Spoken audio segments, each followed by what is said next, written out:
Yeah, so Howard has this beef going with Donald Trump. President Trump said he should resign. He's incompetent, all the usual fare. And then Don Jr. said that Howard sucks. And once Artie left, that was it. The show just fucking stinks. And Howard... He's not wrong. He's not wrong in that one. And he was right. The Don Jr. said that Howard sucks. And then Howard says Don Jr. is a real genius. He's like, oh, that genius? Oh, yeah, he'd be doing great without his father's money. You know, Mr. Sarcasm saying that. Don Jr. is a smart guy. He's funny. He's personable. And, yeah, you ever see him speak? He's fucking awesome. And Howard hates that because it's not him. And he doesn't get that kind of respect. Even if he was on America's Got Talent. Oh, if my dad was a billionaire, I would have died 10 years ago. Yeah, exactly. I mean, some credit where it's due. You can either take your parents' money and do well with it in that situation, or overdose on a yacht. That's pretty much your choice. Yeah, what's so bad about that? Like, the entire Trump family is, they're all doing well. There isn't this unbelievable amount of trouble going on in their lives that you see with fucking Biden's kid getting kicked out of the military for fucking drugs and deals with China and Russia, all that shit. Like the Trumps, why? First of all, yeah, why wouldn't you use the capital that your family has built up to continue doing that? What is there some noble thing in saying no to taking the fucking... Of course you take it. That's what I don't understand is you're going to get shit on for getting the money either way. And if you create something with it, they're going to attack you for that. Or if you just blow it all, you're going to be attacked for that with nothing left for yourself. Yeah. So you might as well take the money and do something with it. One of the last fucking lines in Arthur is, "I took the money. I'm not stupid." Right. Yeah. I told her... Oh, so what'd you do? I took the money. Of course, you take the money. But they have this beef thing going. So I got a call from Trump's guy, from Don Jr.'s guy, and we're gonna have Don on hopefully tomorrow, as soon as possible. I got to work it out after the show today, but he's gonna be a guest on the show. We'll have him zoom in and talk about Howard because he knows I know a lot about Stern, and I've worked with Artie and all that stuff. So I think it'll be a lot of fun. I'll tweet when we're going to be doing it, but it's going to be sooner than later, that's for sure.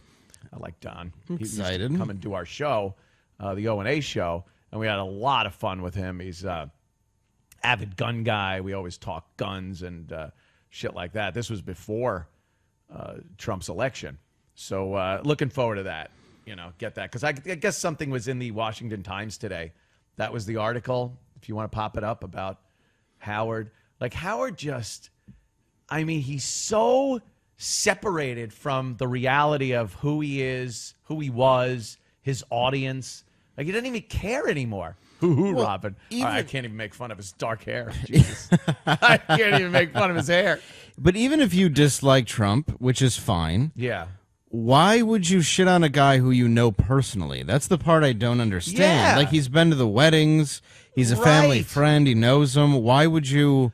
I guess I just don't get that. Because what's more important to Howard than even his own fans anymore is being accepted with all those people like Ellen and Rosie and Jennifer and Brad and all the Hampton fucking cunts that are out there. Those are all the people that he wants them to see what he's saying and text him and call him and go, wow, yeah, Howard, you got a voice. You showed him. Like, that's what he wants. He doesn't give a fuck what his fans think anymore. His whole career doesn't run on ratings anymore.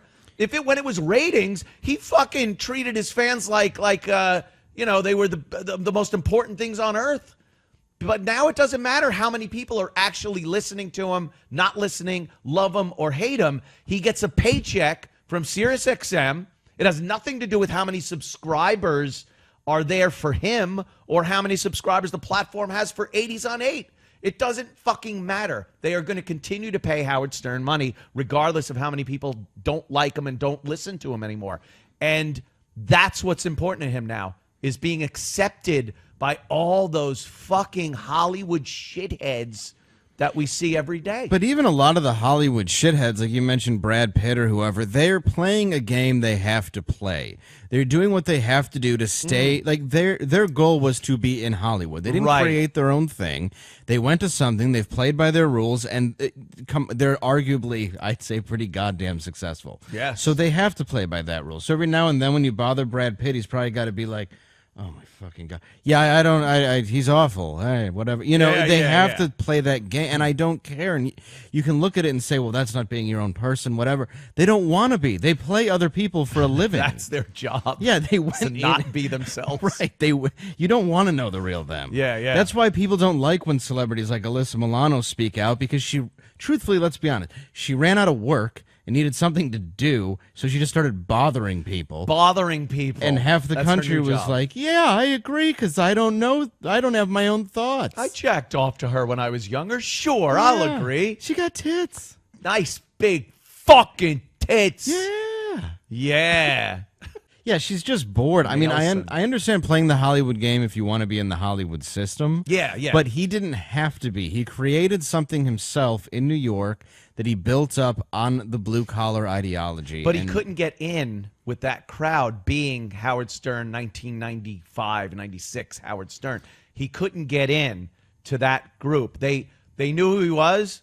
They do his show. But he was too toxic. He was just too toxic. When you have someone named Gary the Retard on, when the KKK guy is on your fucking show, when all that made it like, keep arm's length with Howard, you know? He's in the entertainment business, but we can't let him in.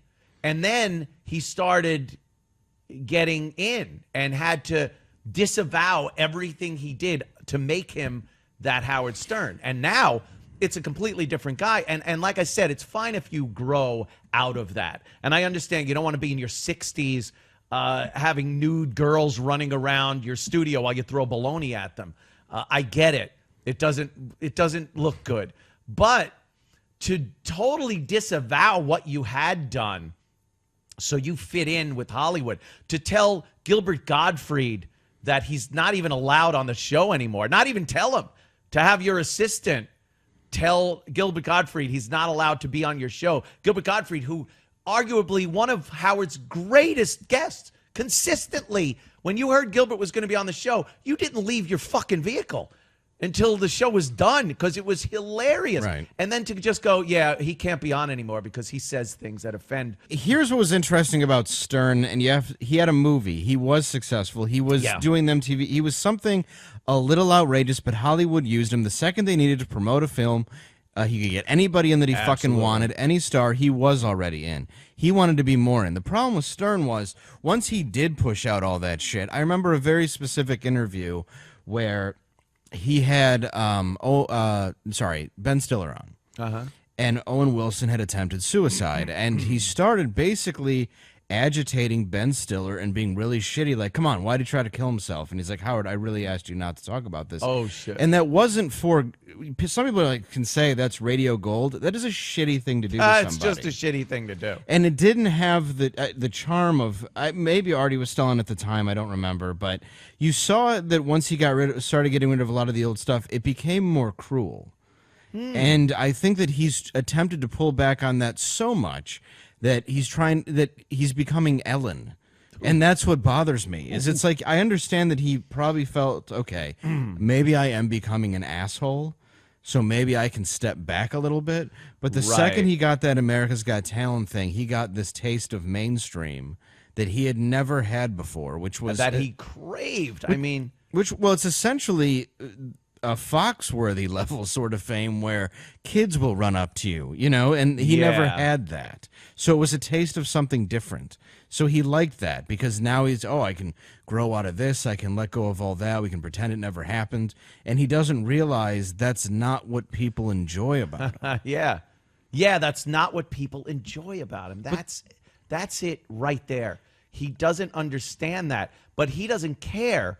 He wants to be that guy. He wants to be the guy that's accepted in Hollywood and says all the, like, I remember not very long ago, he said he'd never vote Democrat again. Like, he called the Democrats communists and said he'd never vote for them again. Right. Are you that fucking wishy-washy in your own mind that you can switch back and forth like that? Yes. And yeah, I guess so. It's sorry. being a chameleon, whatever it takes, you know? Well, no, you're right. It's just with him, I don't really see the point, I guess. Yeah, I don't yeah. see the point of throwing away your entire legacy. I understand saying, look, I realize Gary the retard and stuff was lowbrow, but it was a different time. Called him Gary the Conqueror after that. I know, Like, yeah. that's how, I don't know. The Whack Pack guys, it was pure R.I.P. abuse and harassment of people that weren't quite right in his audience. Oh, it was And Beetlejuice people not loved all it. Beetlejuice. I mean, and we all remember the first time. Like, the guy comes on and goes, he looks like Beetlejuice, the little black guy in Beetlejuice with the little head. And you're like, holy fuck. Remember the first time they came up with Baba Booey? Like, all that shit. And then to just, throw it all away and be like, oh, Marcy Turk said that we shouldn't do that anymore and I should be more of a respectful Hollywood type. And he bought into it. He just bought into it. And then to bash Trump, what the fuck is Trump doing that's so terrible? It's not so much bashing Trump, though. I understand. Look, you can go after power. I don't see anything wrong with that if you're doing comedy. Sure. If he doesn't like him and he wants to tease him, whatever. Yeah, that's true. But to call people who like him idiots, that's what I hate about now, is anybody that doesn't have your exact belief structure is somehow stupid. Is an idiot. That's not the reality. So you're telling, half your audience that they are idiots for their beliefs just because they're different than his. That's Yeah. dumb. Yeah. And he couldn't actually debate that because he doesn't have anybody on his show who would debate him. No, he's had yes men and a yes woman with him his entire career. And what made Stern great was he doesn't need them. He still doesn't need them. If he wanted to debate, he just won't. Right. He will never have a serious debate. Or I don't understand how people say he's such a great interviewer too. He's really, like you said, it usually comes out of some bullying more so than really probing questions. Like his probing questions are made, at least they were, I don't know what he does now, quite frankly, were to make people very uncomfortable. And not in a good way. Not like a journalist would interview someone and get to some real tough questions. I remember he made, what was her name? The girl from the first season of SNL, Gilda Radner. Yes. He had Gilda Radner on years ago. Oh, I'm talking yeah. like the 80s. It might have even been at NBC or the very beginning of K-Rock. And he It's about like made her Gene cry. Wilder's dick or something, wasn't he? Some sort of... Yeah. But he made her cry and run out of the studio, like in tears. She's dying of breast And cancer. yeah, she's like dying of cancer. He's asking her all kinds of shit that I'm sure she, didn't want to be asked. And some of these motherfuckers, like when Paris Hilton walks in and says, I don't want you to talk about this, this, this, and this, and it's all there is to talk about. You're going to talk Then you're about like, it. go fuck yourself. I get that. Gilda Radner's someone you could talk about Anything. the early days of SNL, and she was open about talking about the drug use and all that shit. But he had to start digging into the relationship of her and Gene Wilder and all that shit. And I think at that point she was diagnosed already with cancer, so ovarian cancer, and he was just brutally mean to her. That's what I mean. Like why Artie helped, I think, is Artie took on a lot of the weight of other people because it came off like a joke. Sure but it could. did come off like a joke, Mm-hmm. And it was something different. It was the same as when Jackie the Joke Man was on. He could throw something in there that was just a street joke, and it was like, oh, good, tension breaker. Jackie the Jokeman Martling, Yes. 3.5 stars. He was on Star Search. They called him Jackie the Jokeman. Yes. It wasn't even Jackie the Joke Man. Jackie the Jokeman. Jokeman. I'm a Jokeman. I'm Jokeman. Dale Jokeman. Oh, Yeah, Christ. Yeah, but there was something about him that's why he needed Robin, too, because you needed somebody in the room who wasn't being an asshole. He acknowledges that. Of and course. always has that Robin was that kind of equalizer, the good angel on his shoulder to outweigh his own devil on his shoulder. And that worked so well over the course of the early years and into the mid-90s. Well, he had balls. I mean, and that's not easy. People don't get this business. I mean, what he was doing was very difficult, and he was taking a serious chance every time he pulled that shit. When he was on regular radio back then, and he had a foil, which was the government, the FCC, all that shit. People loved seeing a guy really putting it to the authority and saying shit that you weren't supposed to say and all that stuff. And that's the stuff he's disavowing now. That's the stuff that he's not acknowledging, editing out of his programming. And that's why everyone listened, was to go, wow, look at this guy take on the fucking system and kick their ass. Or sometimes he gets smacked down by them, and we're there with him, supporting him. And then to just go, yeah, that I'm not even going to acknowledge that time. Well, and at the crazy, right, and at the time, the people listening were blue collar workers, high school dropouts. I mean, you weren't playing, anyone who would be a Trump supporter, right? You're not, you're not playing that shit in the office, no. You know, unless you got headphones on. Like I'm sure people used to do to us all the time. Of course. But I've heard things like that. People roll their windows up when they drive through certain neighborhoods when we're on. Yeah. I get you. I understand. I hear you. I understand. Sorry about the porn clips when you're at work. And what are you going to do? You got to happens. run for that volume.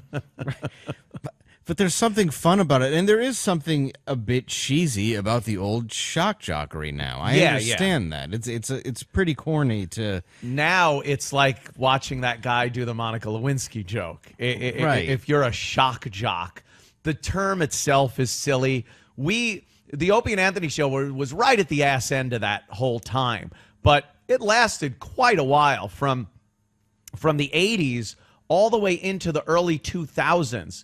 You're talking, that was prime shock jockery days. And shock jocks did very well with their irreverent song parodies and the chicks in the studio and all that shit, the prank phone calls. It was all having people in the studio that work, the interns, the boss, making fun of them. That was all part of it. And it lasted, what is that, 20 years. It lasted a good 20 fucking years. Well, easy. And there's through the 80s and the 90s.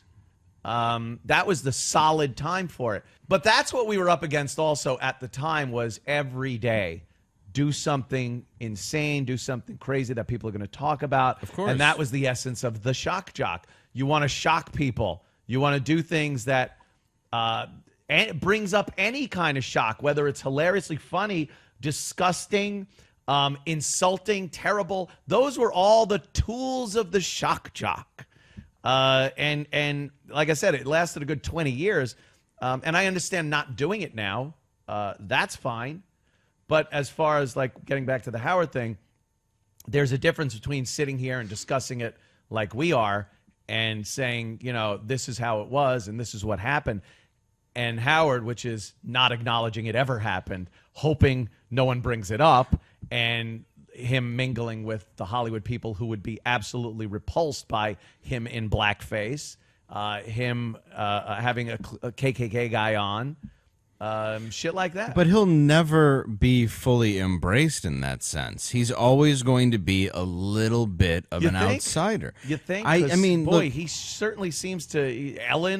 Ellen, he was on Ellen's show kissing her. He's been to all the Hollywood Hampton things and shit. Yeah, I suppose you're right. I mean, I don't think 20 years ago, though, if Lady Gaga was out, she wouldn't have sang on his show. Right. They used him. Yeah, I don't for his see. Show. I don't see a difference, you know. But I guess yes, him go. But he went on Letterman, and he went on Letterman again, very irreverent, especially at the time Howard was going. But on. Leno, and he went on all the talk shows. Yeah. I mean, he was in everything that was popular. Then, granted, they weren't fucking Dancing Ellen. You know, they weren't the softball bullshit. Daytime television, but and they knew Howard brought ratings. Like Howard being on Letterman were some of the highest rated Letterman shows. Howard's audience was rabid for him. And a lot of times he didn't do well. No, if you really break down his appearances, they're not very good. It's a lot of, trying to be outrageous. And Letterman doesn't care for that. No. Letterman doesn't care for anything. No. I think Letterman's one of the most miserable fucks you could ever be around. That's what I loved about him, though. Pure Yeah, yeah. cynicism, and that's what was enjoyable. Exactly.